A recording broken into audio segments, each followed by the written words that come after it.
I'd like to kick off this podcast with a quote from the late Alan Rickman, who unfortunately passed on January 14th, 2016.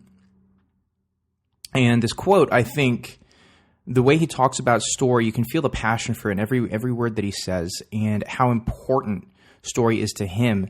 And I think what he says completely reflects how important story and character are for us as a society, man, for us as a people. And it extends as well, unfortunately, to the late passing of David Bowie, who died only 4 days prior to Alan Rickman on January 10th, both of them taken by cancer. And both of them 69, some really weird comparative points that a lot of people have made. Also, ultimately just really, really shitty coincidence. It's an awful thing, cancer, obviously. And I don't want to bum everybody out too much at the podcast. I just wanted to give due props, absolute respect to both men for bringing their story and their art to the world and making it a better place for their time on it. Now, full disclosure, I'm going to be completely honest here. I've never been a huge David Bowie fan. I have listened to him. It never resonated with me the way that it has with so many other millions of people, but I'm not stupid. I can see the effect that he's had, and I have full respect for the impact of what he's achieved, being so true to himself. I'm more familiar with Rickman. Of course, going through, he was Sheriff of Nottingham. Also, Snape, of course, is a big one. And Hans Gruber from Die Hard. A plethora of work between the men. Seriously, great representatives of British art and just the creative mind in general. And so, to quote Alan Rickman, "It's a human need to be told stories. The more we're governed by idiots and have no control over our destinies, the more we need to tell stories to each other about who we are, why we are, where we come from, and what might be possible."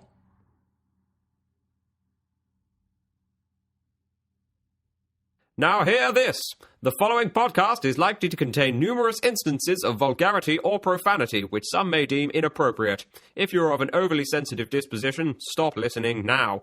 Additionally, the podcast will be filled with numerous spoilers throughout, so if you haven't had an opportunity to read, watch, or enjoy the story prior to this broadcast, please do so, before continuing with this episode of Sweet Story, Bro. Get ready for action! 3, 2, 1. What is going on, everybody, and welcome back to another episode of Sweet Story, Bro, the only podcast that kinda justifies my compulsive need to constantly imbibe in story, no matter the medium.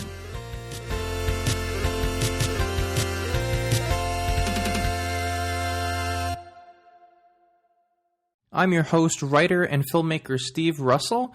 Wanting just to take a second to thank you for joining me again here on this podcast, Sweet Story, Bro, where hopefully you've subscribed through iTunes so you're not going to miss out on any future episodes. And on this episode, we're actually going to be looking at our first novel. It is going to be Austin Grossman's book, You. Now, before we get too deep into that, just a couple of bits of housekeeping, if you will. Thank you so much to everybody that checked out the first episode and to everybody that's given me feedback, where there was, really positive stuff, telling me how much you enjoyed it. Also, the other side, where you have seen improvements I could make and tweaks that could help the show as a whole. That's what this is all about, is you guys having your say to help me make this a better show for you. So I appreciate everything anybody has said to me in regards to this, the debut episode of the podcast with Until Dawn. And that goes forward with every subsequent episode, including this one. If there's anything you want to say about it, man, let me know. Tweet me at SweetStoryBro or email me at sweetstorybro@icloud.com. But the response I've had on Facebook and Twitter has been very, very sweet, very nice, with people recommending it to their friends, friends of friends, things like that, retweeting and getting involved. It's been awesome. I've got one here from Twitter. A buddy of mine who goes by the name of Jack. Hey, Jack, what's going on? And the only thing that he said in his tweet to me, which was pretty direct, was #needs more dragons.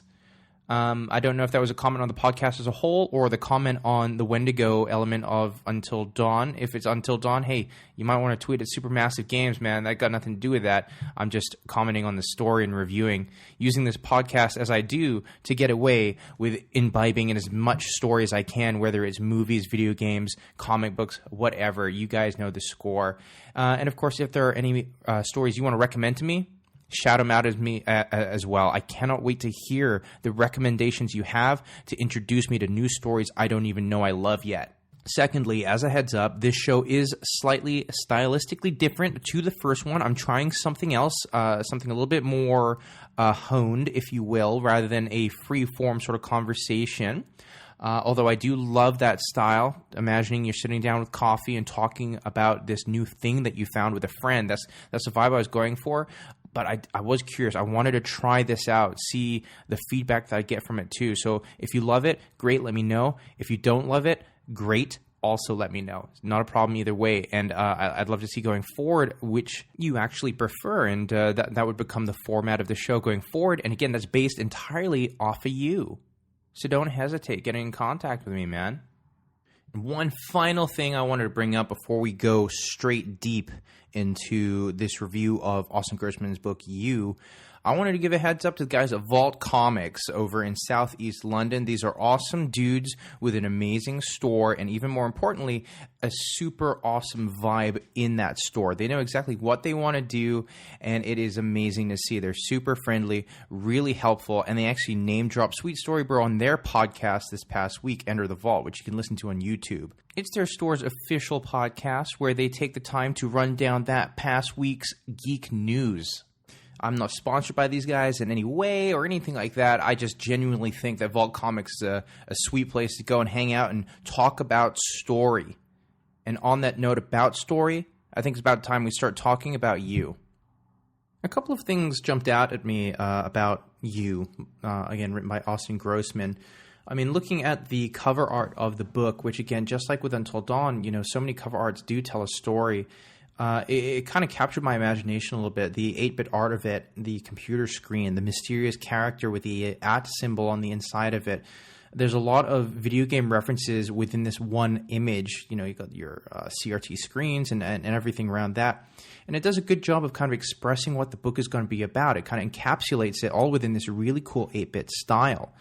Done by the guys that did Sword and Sorcery, a video game that came out a few years ago, which I'll be talking about later on in this in-depth deep dive. And, I mean, one of the things that kept getting associated whenever I would look into You or read up on You was Ready Player One. Ready Player One also happens to be about video games, primarily centered around video games, most importantly. But I can't stress enough that therein ends the similarities.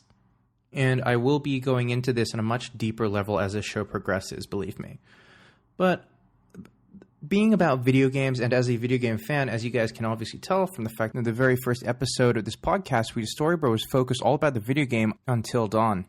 I grew up like most people nowadays, having played video games, having loved video games my entire life, although now I seem to have a deeply unhealthy relationship with them, especially in regards to my writing, which is something I've probably written about or will write about over my blog, writestevewright.com. But overall, video games are a fantastic escape from the reality, the minutiae of the everyday, and sometimes people really do need that. And growing up, it was just a fun way to escape to another world, just like opening a book was. And I do believe that video games are art. I do believe in the credibility of the video game industry. And I do believe that when you discuss fine art in the way that you discuss movies or books, and now comic books, graphic novels are thrown into the equation with the Killing Joke, Watchmen, things like that. I do believe video games deserve a place there too. Just look at stuff like The Last of Us or Uncharted or Mass Effect. These games deserve to be spoken about with the same reverence as any fine piece of art. That's my honest opinion on that, or entertainment medium. And You decided to cover this in a very interesting way. Again, without going too deep into it, my first impression of You reading about the fact it was about a video game company and the development of games, that really did capture my imagination somewhat. I've always been intrigued by the video game industry and would love to have the opportunity one day to work in it. I have no idea how I'm going to make that a reality, but hopefully one day, God's willing, fates align, I'll be doing that. I had a conversation with a gentleman called Sean Vanneman a few years ago, shortly before the release of The Walking Dead Season 1, about how easy it is to transition from screenplays and TV screenplays into video games. And Sean's basic answer was you do need to have a background or knowledge about game design. It's the only way that you can integrate story and game design into one cohesive unit where it doesn't seem crowbarred, neither element seem crowbarred into one another. They have to be cohesive. They have to gel wonderfully together in order to give a satisfying gaming experience. And that's something that I haven't seen in the very recent Metal Gear Solid 5, The Phantom Pain. And I know that's a controversial opinion, but it is mine. And I know that I am in the minority. A lot of people seem to disagree with that. So to cover the concept of how to develop a game from, pre-production to advertising to marketing and, post-production of the game, getting out in time, meeting deadlines, and all the minutia that goes into that was very, very, very intriguing to me. One of my friends actually does quality assurance for Rockstar Games.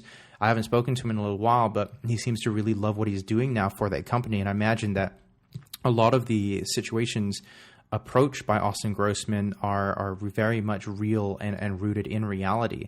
This borrows heavily from Austin Grossman's own past, which we'll touch on in just a second, where he's actually very well known within the video game industry, having worked on a number of key titles. So with that in mind and the prefacing out the way, let's start this kind of dissection of Austin Grossman's You in order to find out, hey, is this a sweet story, bro?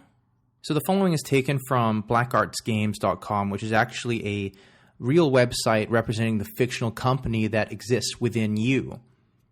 And I quote, "When Russell joins Black Arts Games, brainchild of two visionary designers who were once his closest friends, he reunites with an eccentric crew of nerds hacking the frontiers of both technology and entertainment. In part, he's finally given up chasing the conventional path that has always seemed just out of reach. But mostly, he needs to know what happened to Simon, the strangest and most gifted friend he ever lost, who died under mysterious circumstances soon after Black Arts' breakout hit. Then, Black Arts' revolutionary next-gen game is threatened by a mysterious software glitch, and Russell finds himself in a race to save his job, Black Arts' legacy, and the people he has grown to care about. The bug is the first clue in a mystery leading back 20 years, through real and virtual worlds, corporate boardrooms, and high school computer camp, to a secret that changed a friendship and the history of gaming. The deeper Russell digs, the more dangerous the glitch appears, and soon Russell comes to realize there's much more at stake than just one software company's bottom line." Austin Grossman's debut novel, Soon I Will Be Invincible, announced the arrival of a singular genre-defying talent, sure to please fans of Lethem and Chabon. With You, Grossman offers his most daring and most personal novel yet, a thrilling, hilarious, authentic portrait of the world of professional game makers, and the story of how learning to play can save your life. And just to provide a little bit of context and maybe a little bit of background of my relationship with video games right now, I'm very good at making myself feel very bad when I think that I'm not being very productive in a way that I could be. And this does extend to video games, books, or anything like that. Ask any creative in your life or a writer in your life. I think I'm hoping, please write in and let me know if I'm the only crazy one here. But I'm very good at making myself feel guilty over the most minor things. And this includes partaking in a hobby that years ago I would do and absolutely love every second of doing in order to relax, and that was playing video games. Now it's a little bit different. When I'm playing a video game, I sort of think maybe I could be more productive with my time than doing this. If I'm playing something that's not completely story-driven, where I'm really getting something out of it. And that was a big problem that I had with Metal Gear Solid 5 right now. And I'm sure I'm going to get some mail or anything like that coming into me that disagrees with that opinion. That's fine. I look forward to hearing what you have to say about it. But I just don't really have the time or the inclination to run around those worlds anymore when there's not a defined story guiding me or giving me narrative purpose. And it's interesting and rather fitting because this is one of the major themes that Grossman explores throughout the 300, 400 pages that comprises You. And it's something that he hammers home on multiple times through the eyes of his protagonist, Russell, as he goes through the daily exploits of why video games matter, how people relate to them, and how people use them as a tool to feel better about themselves, their world, or just help them to adjust or relax. You provides a heavily in-depth, critical, and analytical look at the process of designing video games. But in this case, it's not just any video game. Instead, it's Black Art's game's attempt at making the ultimate game. Imagine little bunny ears around ultimate, please. Grossman provides an insanely in-depth level of accuracy and description to the process of game design, as I alluded to earlier, and this is given further credibility by Austin Grossman's legit background in video game development, which is actually evidenced by the short bio on his official website, austingrossman.com, which I will paraphrase now. Austin Grossman is a novelist and game designer. His game credits include Ultima Underworld 2, System Shock, Trespasser, Deus Ex, Epic Mickey, and Dishonored, which received the 2012 BAFTA Award for Best Game. He is currently Director of Game Design and Interactive Storytelling at Magic Leap. The amount of detail provided, which is almost Tolkien in its descriptive prowess, down to the fine minutiae, is what will ultimately determine how you, as a reader, will feel about it. The level of detail is astounding, with Grossman providing us a peek behind the curtain at the inner machinations of how Oz actually works. Or, in this case, the fictional Black Art Games, designers of mega franchises such as fantasy epic Realms of Gold, international espionage-based Clandestine, sci-fi epic Solar Empires, and a smorgasbord of tie-in games in their Realms Beyond series, which include things like Black Carts Racing and Realms of Golf, much in the same way that Nintendo has allowed Mario & Co. to partake in such a wide variety of sports and properties, like Mario Party, Mario Paint, and so on and so on. So, allow me to set the scene. It's 1997. The Simpsons has just become the longest-running primetime animated series. Harry Potter and the Philosopher's Stone, not Sorcerer's Stone, but the Philosopher's Stone, is first published in the UK. The Spice Girls were all over the radio, and Titanic was raking it in at the box office. It's also the first year that our main character, Russell, joins the ranks of Black Art Games, a company actually founded by a few of his childhood friends that he's long since drifted away from, ever since he decided to pursue becoming a failed lawyer. Failed because, well, here he is attempting to impress at a job interview for a job he could have easily had he not had such a bloated sense of his own self-importance and purported destiny, despite the indelible impression gaming and computer programming obviously left on him. As Russell himself puts it, and I quote, "I was born in 1969, which was the perfect age for everything having to do with video gaming. It meant I was 8 when the Atari 2600 game console came out, 11 when Pac-Man came out, 17 for The Legend of Zelda. Personal computers were introduced just as our brains were entering that first developmental ferment of early cognitive growth, just in time to scar us forever." End quote. Now, here he is, a late 20-something-year-old, a few years shy of 30, which is something I can depressingly relate to right now. And he's returning to those he left behind with his tail between his legs after his attempts to leave programming behind him in order to join the vicious, boring, and dubious real world, where grown-ups live, work, hate their jobs, and then die, devoid of fun and imagination, all whilst reminiscing over their childhood, or his childhood, and the way he first met this ragtag group of coder reprobates. The rat race chewed him up, and it spat him back out, though not for Russell's lack of trying. And I quote, and again, this entire book is written from a first-person perspective of Russell. "Meanwhile, I went on to an English degree, a year of law school, an internship at a doomed newspaper in Dallas, sublets in Cambridge, Queens, Somerville, San Francisco, a new start, Austin, Madison, and imminently, nowhere." The studio itself was formed by and is comprised of his teenage friends, fellow awkward teens and relative introverts Darren and Simon, as well as Dawn and Lisa.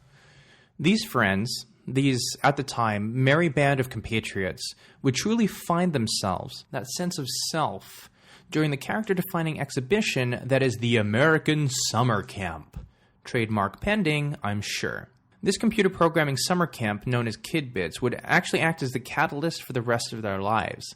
It's where they developed, coded, and released what would become their first major game, which was actually Realms of Gold 2, The Second Age. I say major because although they designed and released Realms of Gold whilst at high school, it wouldn't be until Realms of Gold 2: The Second Age that they would see their game swapped, copied, exchanged, and loved by people outside of their initial circle. It's the first time that their collective dream of creating a world different to the one they inhabited could not only be feasible for their creative and technological ambitions, but also actually help them turn a profit. Their dream job just turned into a viable source of income, all thanks to Kidbits and Realms of Gold 2. As Russell puts it, I met them in an intro to programming class, and 6 years later, they were legends. The two burnout kids who founded a computer game company got rich. But even the money wasn't as alluring as the idea that they'd make video games their jobs. Even before anybody knew that games were going to turn into an industry, an entertainment medium as big as the movies, bigger if you believe some people. Simon and Darren made money out of, well, being awesome, essentially. Now, for those listening that are unfamiliar with how games once were, before the undeniable sheen of current-gen graphics and game engines, once upon a time, things weren't capable of producing such processor-intensive worlds. Instead, like with novels themselves, worlds were built and developed instead with words, typing in prompts and commands such as go left or get lamp. This even predates the verb table featured in games like my personal favorite, The Secret of Monkey Island. The driving force behind the initial Realms of Gold games wasn't Russell, who seems to simply be counting down the days to reinvent himself during college, but was instead Simon, who designed the engine, Waffle, that's all caps, Waffle, that all subsequent Black Arts games are actually derived from, and he's described as being a typically introverted, socially awkward genius. Russell actually says on Simon, comparing their coding abilities, and I quote, "I wrote code that merely did what it was supposed to do. Simon's solutions were rapid and weird, convoluted, sometimes in a pointless way, often in a way that looked pointless until you saw how elegant it was." Simon is compared in book with technological legends and pioneers like Bill Gates and Apple co-founder Steve Jobs, despite the fact that his character traits align him more with somebody like the Woz, that's Steve Wozniak. It's a shame then that Simon would go on to die under mysterious circumstances that included an elevator shaft and, one assumes, a nasty accidental fall during 1992. An intriguing element to the story that was actually heavily highlighted in the prologue, that synopsis that I read out earlier. And it's actually an element that is never fleshed out or explored.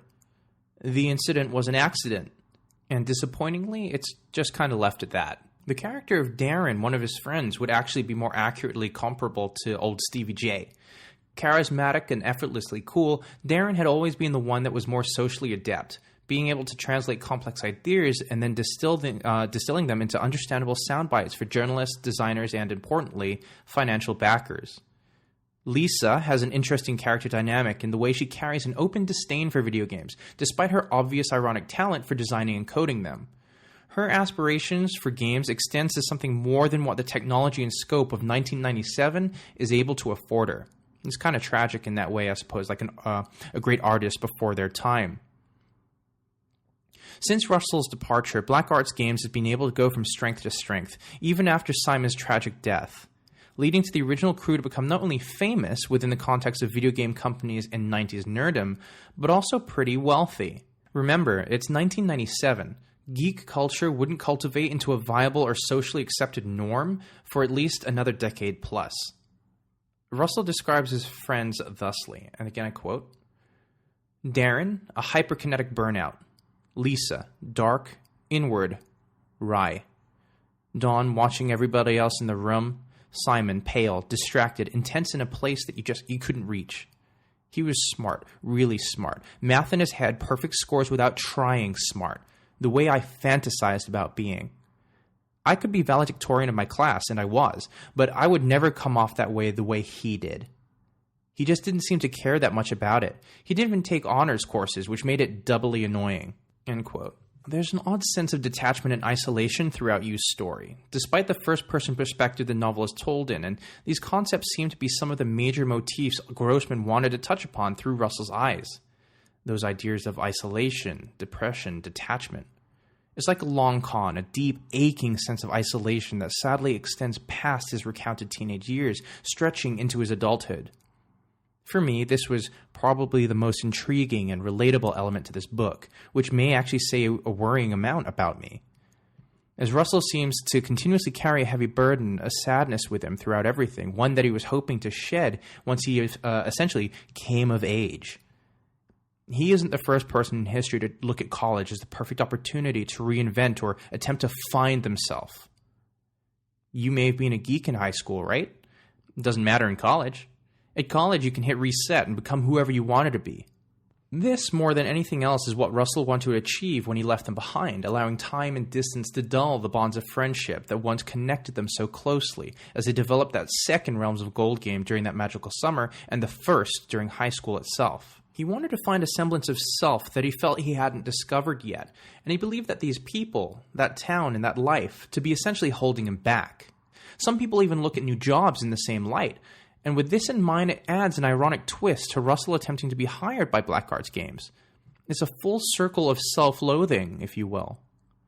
This sense of self is an interesting idea when considering the avatar state that video game characters represent for most people. This idea of being the person you wish you could be, rather than one that you are. You can look at the popularity of games such as World of Warcraft as a perfect example of that, also explored in fun ways by shows like Felicia Day's fantastic The Guild. In short, why be unhappy with who you are when you could be happy with a creation of who or what you want to be? It's Fight Club Tyler Durden territory, as Russell puts it. Quote, I can feel them even though they're not real. They're not even fictional characters. They're simultaneously less and more than real characters. Less because they don't have real selves. They don't have dialogue or full backstories. They're just a bunch of numbers. They're vehicles or tools players use. They're masks. Russell, of course, gets the job at Blackguard's Games and is at first given very basic jobs and tasks to do as the company begins gearing up production on the latest installment of the Realms of Gold series, which ends up being titled Realms of Gold 7 Winter's Crown. Russell hasn't yet hit the swing of things within Blackguard's, and is yet to fully readjust back into a coder mentality, though that doesn't stop Destiny from favoring him as Darren, that Steve Jobs-esque leader, upstakes and leaves Blackguard's to create his own company during the development of Winter's Crown, taking with him some of the major players and designers and engineers that Blackguard's had hired over the years. It's a coup that no one saw coming except for Russell. His observant, introspective nature made him keenly aware that, although he wasn't sure what it was or would be, he knew that something was about to happen, and that's exactly what did when Darren left. Now, this acts as the first major turning point in the novel, which in turn sees Russell promoted into a key senior role, overseeing development to Winter's Crown in an unforeseen promotion that surprises everybody within the company, especially Russell. There's a little scene within the book that's written quite nicely about him reading the emails before anybody else gets into the office that day, and his worry about trying to pry to know, hey, did you guys see the emails? Did you not see the emails? Like, do you know I'm your boss now? And Austin Grossman writes that quite well. I enjoyed that scene. I mean, after all, why would he be promoted to overseeing such a major release in the first place, so early in its development, when there would surely be more applicable and deserving candidates within the punk rock office space that Blackguard's comprises, right? Personally, I'm surprised there weren't more disgruntled employees who looked to jump ship after the promotion email did the rounds. I could easily imagine that a lot of people would have been unhappy with this out-of-nowhere promotion for somebody who's just walked in and they have a pre-existing relationship with your higher-ups, your bosses, and all of a sudden he's your boss too. It just seems a little bit too coincidental. I bet a lot of people felt chagrined by that and overlooked. The core narrative is split into a few primary storytelling techniques that Grossman utilizes. 1. Current day. That is current day to Russell, making it the glorious year 1997. Where we follow Russell's adventures at Blackguard's Games, detailing the ins and outs of software design and game development from almost every conceivable angle as he attempts to root out a potentially game-breaking glitch, one that seems to have existed since the very first Realms of Gold code. 2. Flashbacks to the 80s, specifically to the already mentioned Kidbit summer camp where Realms of Gold 2 was developed. 3. Fantasy elements in which Russell converses with the Blackguard's heroes, in particular, the princess. It takes a while to get going, and the multiple storytelling techniques often intertwine in a somewhat jarring fashion, like a car catching itself whilst changing gears. It'll get there, and you'll slip back into it, but at times it's pretty noticeable. Everything that happens before the main arc's glitch chase essentially acts as an incredibly detailed backstory, with Grossman continuing to provide microscopic detail to the inner machinations of the game development pre-production and core production style. And here's a quote from the book, again from Russell's perspective. Don said it was like we had all the problems of shooting a movie, while simultaneously inventing a completely new kind of movie camera and writing the story for a bunch of actors who weren't even going to follow the script. End quote. And that kind of gives you a really good idea of the kind of complexities involved in making a game. Again, Grossman is definitely taking elements from his own real-life experiences here and distilling them down into a really understandable and condensed way for us as a reader. I mean, couple the difficulty that Don describes with a game-breaking glitch, and we're suddenly faced with a ticking time bomb story. Can Russell root out the glitch and fix it accordingly before the bomb goes off? Or, in this case, the game is due to ship, which, granted, that's not as dramatic as an explosion, but with the money involved, it's a big deal for all those emotionally and financially invested in the product itself. The glitch itself has existed since Waffle's inception, and threatens to randomly derail anybody's playthrough of any of the Black Art's major franchises. Now, this is the closest thing that we have to the major antagonist of this story is the glitch and the chase for it. The glitch appears as a weapon that any character, including NPCs, which stands for non-playable characters, can wield.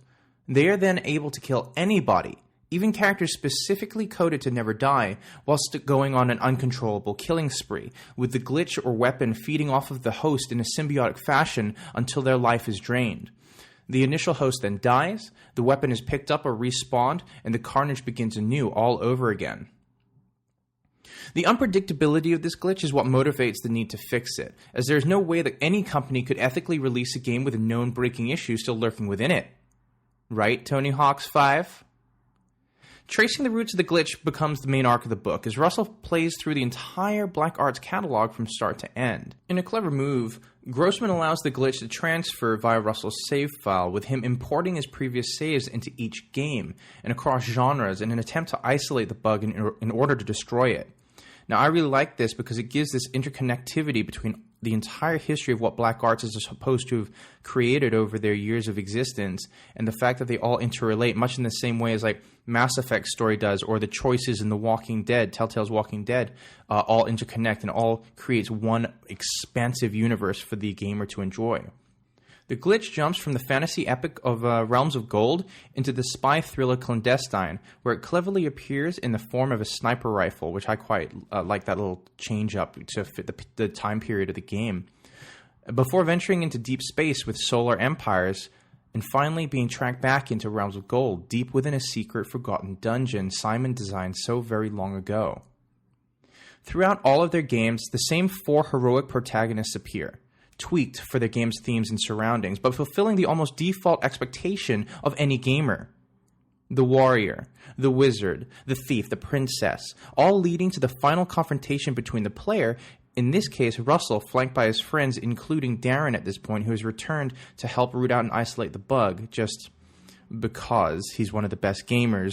He knows his system really well, so of course he'll take time out of his life setting up his new production company to come back and find a bug for his old job, which I assume he's not being paid for. I really don't know. But all I do know is that it all builds up between this confrontation as they try to root out the glitch-enabled NPC and the unstoppable weapon of ultimate doom. The characters throughout the book are engaging, but not, in my opinion, that likable. Their collective, isolated, introverted nature does little to really separate them as characters, with only Darren truly feeling different due to his natural flair. Russell often comes off as a bratty know-it-all who really knows nothing. Someone who wanted so desperately to leave and be someone else, and failing that, was forced back into a life he never wanted, even if it is one that is actually truer to who he is as a person. All this does to show is kind of how much of a lack of gratitude Russell has for the opportunities that has been presented to him within Black Arts games, and the fact that he can never seem to be happy no matter what he's doing. Lisa is written as a sarcastic and sullen mystery that I felt unmotivated to unwrap due to her petulant nature. Her feminine, her pure feminine existence is enough for Grossman to introduce a heavy-handed relationship between herself and Russell that doesn't really have any decent build-up or payoff, relying instead on Russell's inner monologue, pondering over the possibility rather than the reality. And this happens later on in the book when they first meet. I mean, it's kind of like a cute meet moment where they don't really like each other, they don't really gel, and a lot of things from the past kind of come up a little bit in a confrontational manner.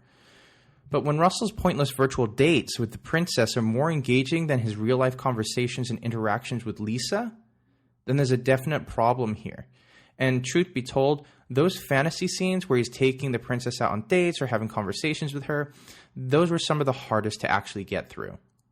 The only time that Russell comes across as genuinely likable and sincerely human, not just like this weird sort of avatar with somebody controlling him, is during the E3 press conference where he attempts to debut the latest build of Realms of Gold 7 Winter's Crown with tumultuous difficulty, as the underlying bugs decide to show themselves during the one time any developer prays for a smooth technical demonstration.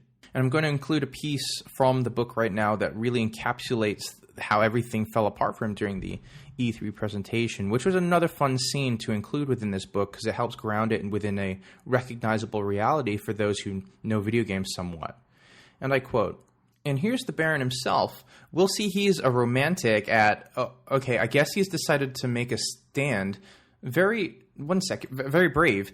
He's not really programmed as a combatant. The blood is just a particle system, but we save its location on the textures. It spatters pretty well.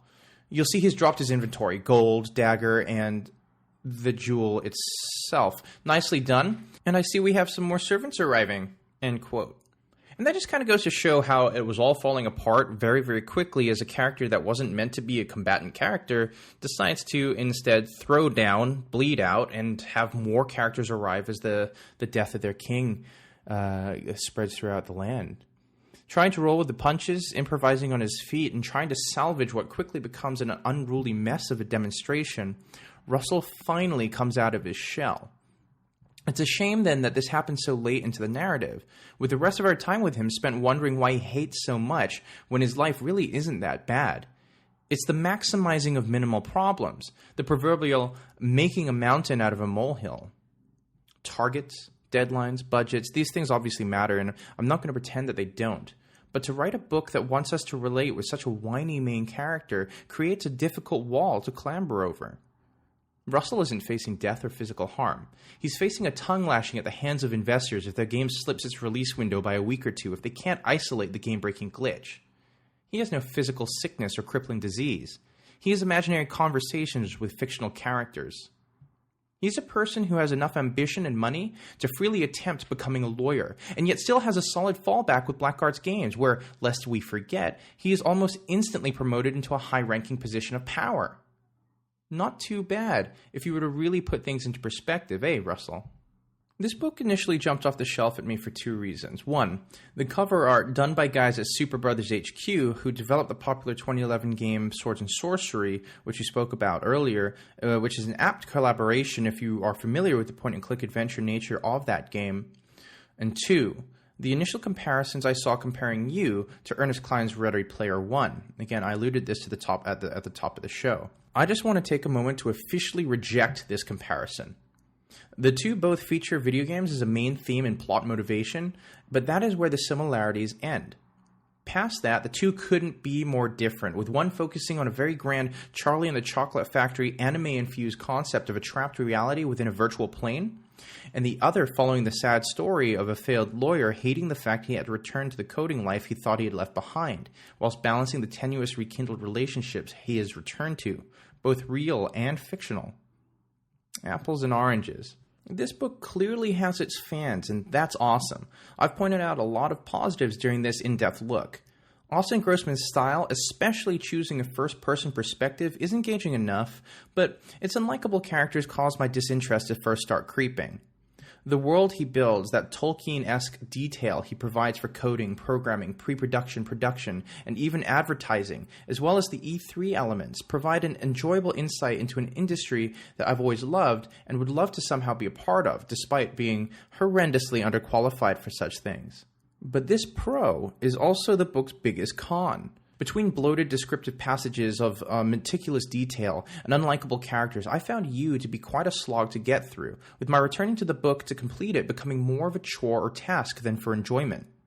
It was the equivalent of doing numerous annoying fetch quests in a game in order to level up enough to carry on with the main story, grinding it out with all those minor side quests that you don't necessarily want to do just so that you can get to the main bulk of the story. The themes it covers are interesting enough and explored in a subtle way that left me feeling quite melancholy. There's a pervasive sadness to every character in the book, a heavy, tired weight that carries through with every interaction between them. Perhaps this was meant to be reflective of burning the candles at both ends in order to make that all-important deadline. You know, the one that you'll remember on your deathbed, content that you made, right? Maybe. Most probably not. You had a great amount of initial appeal to me as a writer and lifelong video game fan. Unfortunately, the end result isn't as strong as the sum of its parts and themes, leading You to be overly long and with an underwhelming narrative threat facing its characters. I leave you with a quote from Russell, where he's contemplating the existential point of video games, why we play them, and what we derive from them. It's a wonderful quote, actually, that encapsulates that oddly melancholic sadness that pervades the entire novel. And I quote, "But in the middle of all this, there's you, a person playing a video game, for fun, for a challenge, for reasons hard to understand. Some of it is just cognitive burn-off, something to take up the mental cycles you aren't using and frankly desperately don't want, because a lot of it is just compressed, impacted sadness." End quote. Now, it's not that I didn't like the book, it's just that I found it a little bit difficult to get through. I found the themes engaging, the characters, however, were just a little bit too unlikable for my tastes. And despite a couple of, a number of key scenes that were enjoyable, the E3 scene particularly standing out, it just wasn't enough for me to really truly engage with it. I'm still interested in reading Austin Grossman's other things, but I do think that this comparison point that a lot of people immediately go to, comparing it to Ready Player One, is just honestly unfounded. If you've read both of the books, I'm sure you'll agree with that. And if you don't, hey, please let me know. Tweet me at @SweetStoryBro or email me at sweetstorybro@icloud.com.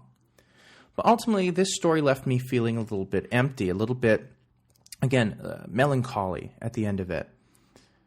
And that's not necessarily a bad thing. I've read books before that have made me feel that way, and it's been quite insightful because it makes you discover elements of yourself that you weren't prepared to really look at or interact with until a book, a novel, a movie, whatever it happens to be, holds up this mirror to you. A good example of that is The Road. You know, that was a very difficult movie to get through, but it was a great movie.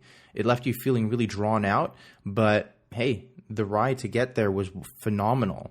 I've not read the book, but I do intend to. I would very much like to. But honestly, insofar as You goes, this story just wasn't sweet enough for me. And that's going to do it for this week's episode of Sweet Story Bro. Thank you so much for coming back to check it out. And please do subscribe on iTunes so you never miss an episode again, you know. Every time a new episode comes out, you'll immediately be alerted to the fact so you can download it and check it out.